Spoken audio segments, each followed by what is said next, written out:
Halo semuanya, jumpa lagi di channel Petani Ekspor. Bang, untuk pemula nih, lebih baik mana? Pakai PT kah? PT Perseroan ya? Atau pakai CP? Atau pakai PT Perorangan? Nih, untuk memulai ekspor, legalitasnya lebih baik pakai mana? Nah, gini teman-teman, masalah legalitas ini balik lagi menurut pandangan saya ya. Untuk masalah legalitas, bebas saja teman-teman mau pilih yang mana aja, silahkan sesuai dengan kemampuan gitu ya.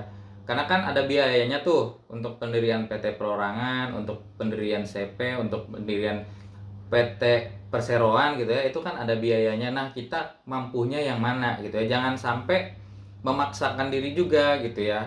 Karena legalitas itu ya kita bisa ubah-ubah juga ke depan gitu. Kalau kita sudah berhasil ekspornya nih dari tadinya PT Perorangan mau dirubah menjadi CP atau PT, kan bisa PT perorangannya di proses pembubaran, atau dari sekarang CP nih gitu mau dirubah jadi PT, ya itu kan bisa gitu ya. Sekarang PT-nya lakukan pembubaran di notaris, terus nanti ajukan PT yang baru, itu kan bisa. Jadi menurut saya untuk yang awal-awal banget nih, yang pemula gitu ya, yang mungkin seperti saya gitu punya modalnya pas-pasan, ya silahkan cari legalitas yang sesuai kemampuan kita, jangan sampai memaksakan. Yang terpenting adalah proses bisnisnya, proses usaha kita tetap berjalan gitu ya, pencarian bayarnya tetap berjalan, belajar ekspornya tetap jalan, cari suppliernya tetap jalan. Jangan sampai mandat gara-gara kita belum punya PT, gara-gara belum punya CP gitu ya.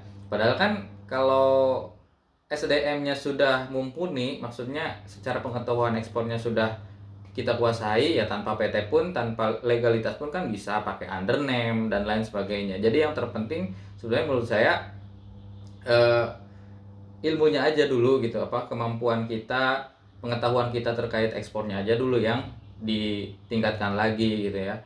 Nah, masalah perizinan itu ya silahkan aja gitu. Maksudnya kalau kita mampunya PT Perorangan untuk sementara gitu ya, nggak masalah juga, masih tetap bisa ekspor kok gitu ya. Terus mau pakai CP ya silahkan juga gitu ya. Terus mau pakai PT Perseroan,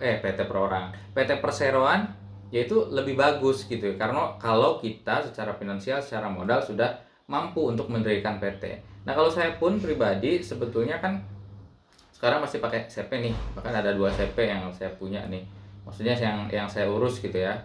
Nah, kenapa saya beberapa waktu lalu kita urus CP gitu, karena memang secara kemampuan dan secara edukasi waktu itu ya pahamnya tentang CP gitu, yang penting CP dulu aja gitu.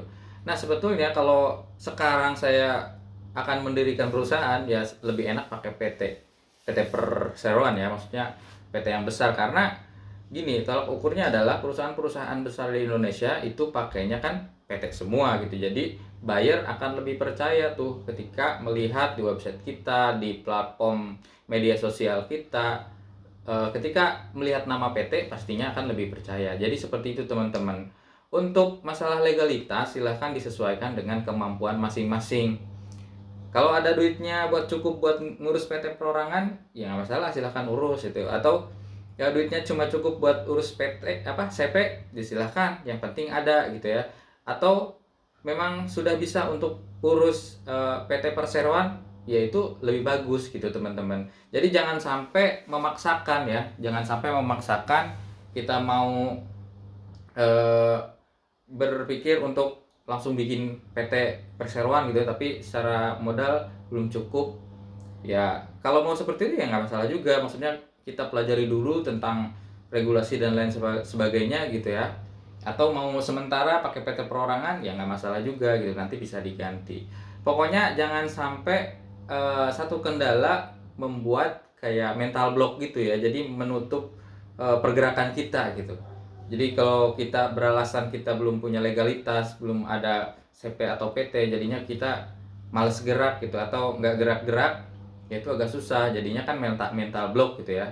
Jadi walaupun kita belum punya legalitas, belum punya PT perorangan pun belum punya misalkan gitu ya, terus CP apalagi, PT apalagi ya belum punya, ya kita kan bisa pakai undername dan lain sebagainya, atau pinjam perusahaan teman, bendera teman dan lain sebagainya gitu, itu kan bisa gitu ya.